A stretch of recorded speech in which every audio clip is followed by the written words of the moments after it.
आदित्य के परिवार वाले बहुत गरीब थे। पापा रिक्शा चलाते थे और माँ घरों में मेहनत मजदूरी करती थी। 4 बहनों में सबसे बड़ी थी आदित्य। मेरे साथ स्कूल में पढ़ती थी। पढ़ने में होशियार थी। क्लास में हमेशा से फर्स्ट आती थी। घर में एक ही कमरा था, इसीलिए बाहर रोड लाइट में पढ़ाई करती थी। उसका सपना कुछ बनकर अपने परिवार को आर्थिक संबल देना था। अपने छोटी बहनों को कुछ बनाना था।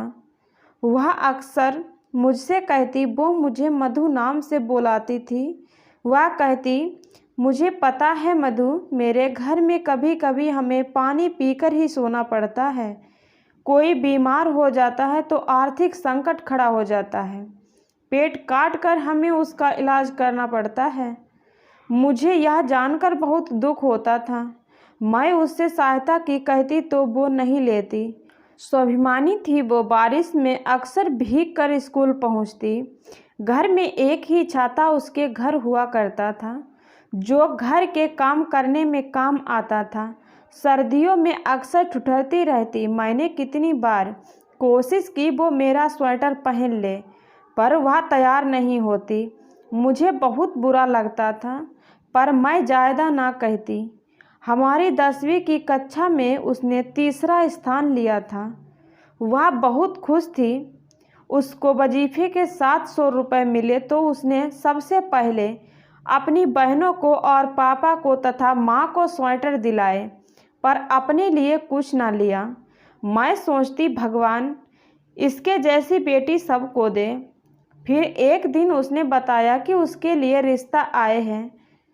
उसके तब मैंने ही उसको समझाया, मेरे माँ पापा के 3 बेटियाँ और हैं, शायद इसीलिए तुझे यह शादी कर लेनी चाहिए, पर इससे पहले अपने पति से साफ साफ बात कर ले। उसको समझ में आ गया और उसके पति ने भी कहा कि वह भी अभी पढ़ रहा है और काम भी कर रहा है, और उसकी सामूहिक विवाह सम्मेलन में शादी हो गई। अब वह घर भी संभालती और आगे की पढ़ाई भी करती। इस तरह से उसने बीए कर लिया। उसके पति की भी पढ़ाई पूरी हो चुकी थी। दोनों ने बैंक में एग्ज़ाम की तैयारी की और वह दोनों निकल भी गए। दोनों की एक ही बैंक में जॉब लग गई। इस बीच मेरी भी शादी हो गई और मैं अपनी गृहस्थी में बिजी हो गई। मेरी और उसकी फ़ोन पर बात होती रहती। वह बहुत खुश थी। उसने बताया, जब मुझे मेरी पहली तनख्वाह मिली, मैंने अपने पति से कहा, यह मेरी पहली तनख्वाह, पर मेरे पति ने मेरी पहली तनख्वाह मेरे पापा को देने को कहा। उस समय मुझे अपने पति पर बहुत गर्व हुआ। मैंने मेरी पहली तनख्वाह मेरे पापा को दी। पहले तो पापा ने लेने से मना कर दिया, पर मेरे पति ने कहा, पापा जी, मेरी पत्नी तो यह बाद में बनी है, उससे पहले तो यह आपकी बेटी है।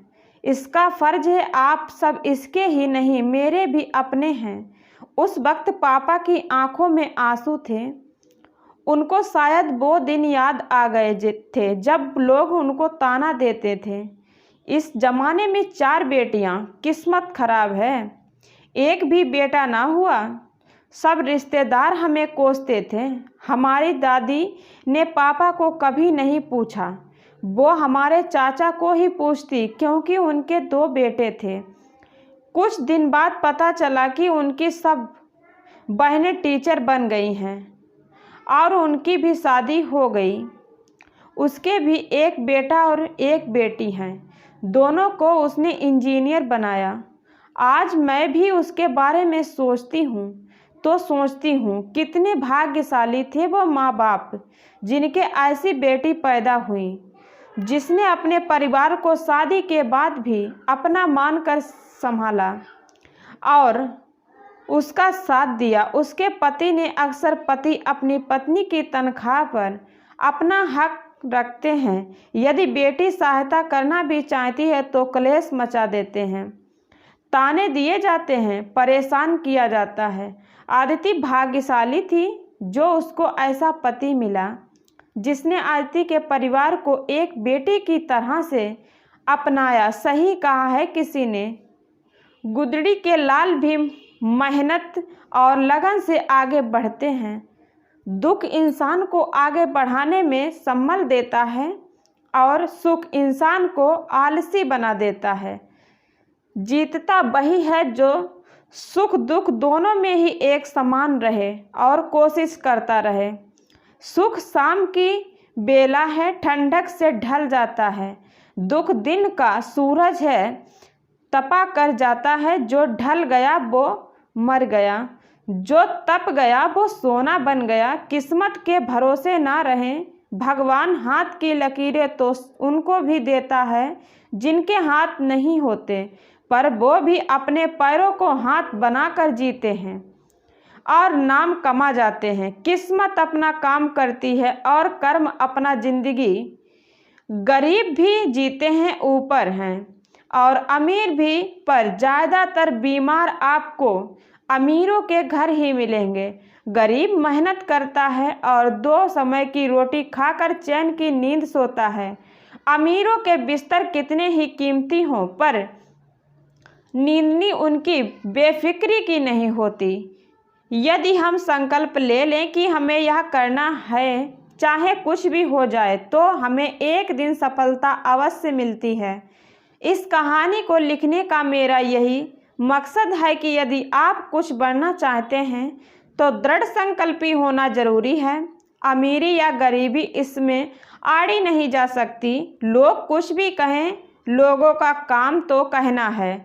जब तक हम किसी की बात को ग्रहण नहीं करते, वो बात उस व्यक्ति तक ही सीमित रहती है।